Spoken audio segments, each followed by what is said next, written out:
عزیز دوستو السلام علیکم۔ دوستو امام مہدی کے ظہور کی جس نشانی کی آج ہم بات کرنے جا رہے ہیں وہ آپ کو حیرت میں مبتلا کر دے گی، کیونکہ یہ نشانی حرف بہ حرف پوری ہو چکی ہے۔ آپ کو بہت سے لوگ ملیں گے جو امام مہدی کے ظہور کا سرے سے انکار کرتے ہیں اور کہتے ہیں کہ کسی مہدی نے نہیں آنا، لیکن دوسری طرف امت مسلمہ کا 98% حصہ یہ مانتا ہے کہ امام مہدی کا آنا حق ہے، اور جو الفاظ نبی اکرم صلی اللہ علیہ وآلہ وسلم کی زبان مبارک سے ادا ہوئے تھے وہ ہر صورت پورا ہو کر رہیں گے۔ اور اس نشانی کو دیکھنے کے بعد آپ بھی یہ کہیں گے کہ اللہ تعالیٰ نے بھی قسم کھائی ہے کہ وہ اپنے رسول اکرم صلی اللہ علیہ وآلہ وسلم کا ہر قول پورا کر کے رہے گا۔ Life will become difficult towards the end. Challenges will come. Disasters will come. Catastrophes will come. The earth will be covered in injustice and in wars and in battles. And you see that today. Look at the Arab Spring. Look at Syria. Look at Africa. Look at what's happening there in Russia. Mankind is becoming more and more. دوستو امام مہدی کے ظہور کی جو علامت حرف بہ حرف پوری ہو چکی ہے وہ یہ ہے کہ مغرب کی طرف سے کئی جھنڈے نمودار ہوں گے اور اس لشکر کا سردار قبیلہ کندہ کا ایک آدمی ہوگا۔ کتاب الفتن میں یہ روایت 3 مختلف جگہوں پر آتی ہے، جن میں پہلی روایت صفحہ نمبر 205، پھر 230 اور پھر 247 پر بیان کیا گیا ہے، لیکن 205 صفحہ نمبر پر موجود روایت ہر چیز کو بیان کر دیتی ہے۔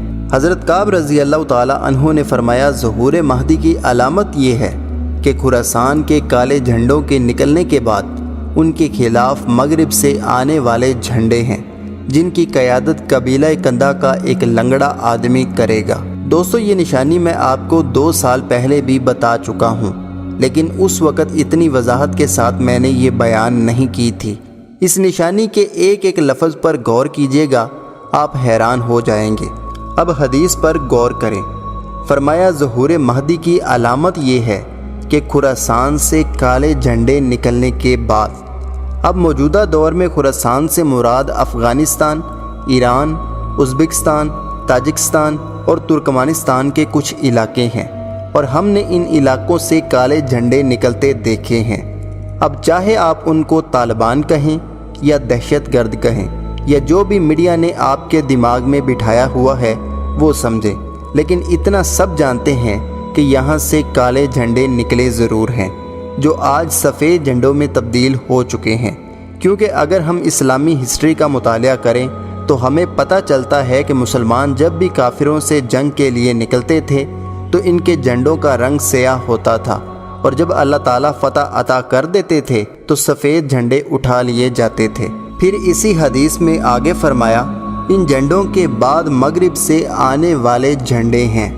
اب آپ حدیث کے ان الفاظوں پر غور کریں، ہر الفاظ اپنے اندر ایک راز اور حکمت رکھتا ہے۔ اگر یہاں پر کسی گروہ کا نام لیا جاتا تو ہر دور کا شخص سمجھ جاتا کہ فلاں ملک کا لشکر ہوگا، لیکن یہاں پر مغرب سے آنے والے جھنڈے ہیں کا لفظ استعمال ہوا ہے، یعنی ایک جھنڈا نہیں ہے بلکہ کئی جھنڈے ہیں۔ اور یہ بات میں اس لیے پورے یقین سے کہہ رہا ہوں کہ خراسان کے جھنڈوں کے لیے کالے رنگ کا لفظ استعمال کیا گیا ہے، لیکن مغرب کے جھنڈوں کے لیے کسی قسم کے بھی رنگ کی طرف اشارہ نہیں کیا گیا۔ ہم نے ان مغرب کے جھنڈوں کو بھی خراسان کی طرف آتے ہوئے دیکھا ہے، اور ہم ان مغرب کے جھنڈوں کو نیٹو فورسز کے نام سے جانتے ہیں، جن میں 31 ممالک کی فوجیں شامل تھیں، اور ہر ملک کا جھنڈا بھی الگ ہے جو حدیث کے الفاظ پر پوری طرح اترتے ہیں۔ اب جو بات آپ آگے جانیں گے وہ آپ کو حیران کر دے گی۔ حدیث میں بیان کیا گیا جن کی قیادت قبیلہ کندہ کا ایک لنگڑا آدمی کرے گا، یعنی جو جھنڈے مغرب سے آئیں گے ان کی قیادت کندہ کا لنگڑا آدمی کرے گا۔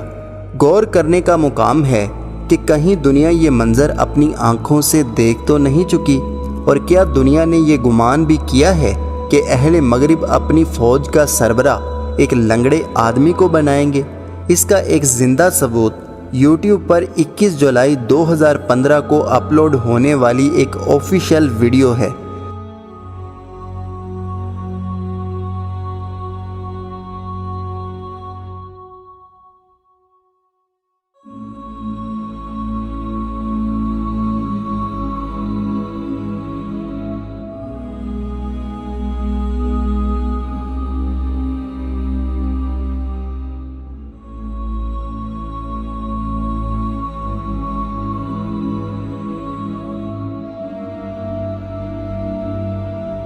جس میں واضح طور پر دیکھا جا سکتا ہے کہ جنرل رچرڈ مائزر بیساکھیوں پر چل کر آ رہا ہے تاکہ وہ امریکی عوام کے سامنے افغانستان کے خلاف بری، بحری اور فضائی آپریشن کا اعلان کرے۔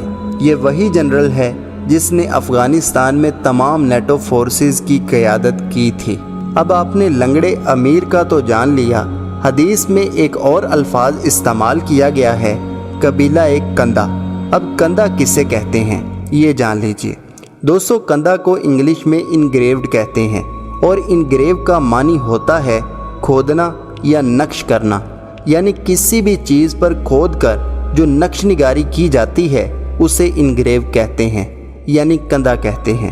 اور آپ جانتے ہیں کہ مختلف چیزوں کی مینوفیکچرنگ کے درمیان نقش نگاری کی جاتی ہے تاکہ وہ چیزیں خوبصورت لگیں، اور اگر سادہ الفاظ میں کہوں تو نقش نگاری مینوفیکچرنگ میں ہی آتی ہے۔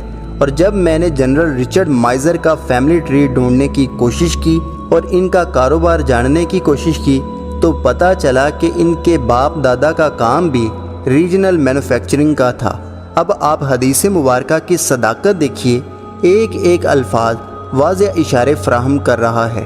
خراسان سے مراد افغانستان، کالے جھنڈوں سے مراد طالبان، ان کے خلاف مغرب سے آنے والے جھنڈے نیٹو فورسز، اور خود دیکھ لیجئے ان کی قیادت قبیلہ کندہ کا ایک لنگڑا آدمی کر رہا ہے۔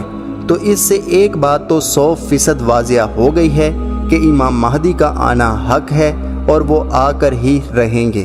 اب آنے والی ویڈیو میں آپ کو کچھ ایسی نشانیاں بتانے والا ہوں جو آپ کے ہوش اڑا دیں گی، اور جو لوگ کہتے ہیں کہ امام مہدی کا ظہور 2023، 24 یا 30 میں ہوگا، ان کے بھی ہوش اڑنے والے ہیں۔ اس لیے اس سیریز کی کسی بھی ویڈیو کو مس مت کیجیے گا۔ امید کرتا ہوں کہ یہ چھوٹی سی کوشش آپ کو پسند آئی ہوگی۔ ویڈیو پسند آئے تو ویڈیو کو لائک کریں، چینل کو سبسکرائب کرنا مت بھولیے گا۔ اللہ حافظ، اللہ نگہبان۔